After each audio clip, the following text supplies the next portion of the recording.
Thank you, Madam Chair. Mr. Zeldin, congratulations on your nomination, and thanks for coming by my office a couple weeks ago. As we discussed, Arizona has some unique challenges that we need some help from EPA leadership on, and we need to work with you as a collaborative partner to help us address some specific air quality and water quality challenges that we're facing, and to do this in a way that does not disrupt our state's growth. We're a rapidly growing state. So let's start with air quality.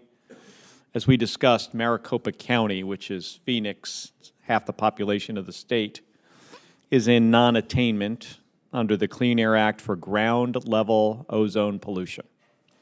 Now, under the Clean Air Act, the way the law assumes air quality can be improved is by reducing emissions from stationary sources of emissions, like big manufacturing. Might make sense in some parts of the country, certainly in more industrialized areas, you know, the Rust Belt, the East Coast, but it doesn't make sense in Phoenix. And the reason is we're a really young state, and we don't have a history of this heavy manufacturing. And manufacturing, by the way, is not the source of our air quality challenges in Maricopa County. EPA's own modeling shows that 80% of the ozone-forming pollutants in the Phoenix area come from either natural sources like wildfires or sources outside of the region, like California and Mexico.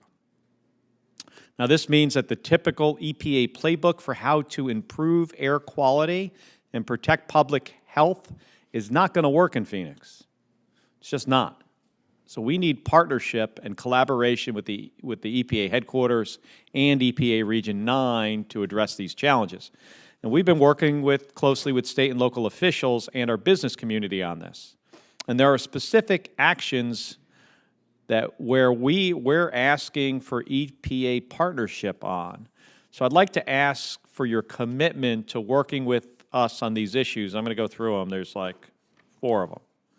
First, we have several new source review permits currently under review by the Region 9 office. If confirmed, will you commit to ensuring that those permits are prioritized for review? Senator, your priorities will be mine. We'll make sure that we follow the law, but making sure that this is top of the list. Thank you.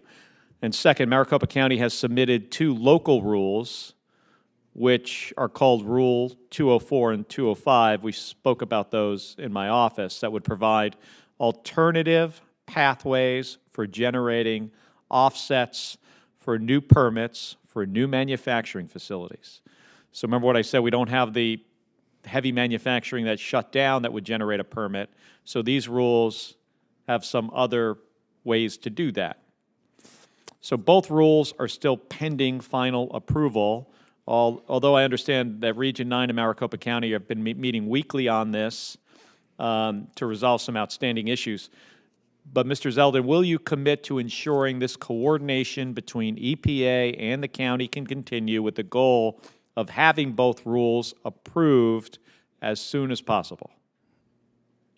Senator, while I can't prejudge outcome as far as approval goes on anything, you absolutely have my commitment to be able to work with you, those local partners, to come to Arizona.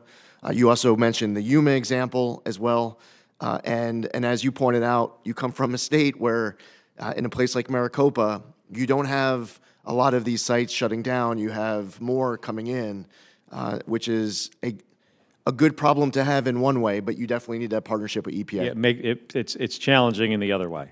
Right. And that's what we've got to figure out. Third, as I noted, we're still trying to understand the long-term reasons our air quality is getting worse and how to resolve that challenge. Will you commit to help Maricopa County develop some better models to understand why our air quality is getting worse in Maricopa County and help us find some solutions to address this long-term? Yes, Senator. And fourth, in that same vein, we know that emissions from Mexico are a serious contributor to our air quality challenges throughout Arizona. Will you commit to having the EPA Region 9 and the EPA Office of Transportation and Air Quality work with our local officials to ensure that our attainment plans account for cross-border pollution? Yes, Senator. I also heard this concern from both Senator Schiff and Senator Padilla as it relates to Tijuana and the southern border of California. This is clearly an issue across states. I look forward to working with you on this issue. And then finally, will you also commit to working to find solutions to ensure regions throughout the western United States aren't penalized for emissions created by wildfire smoke? Yes, Senator. Thank you.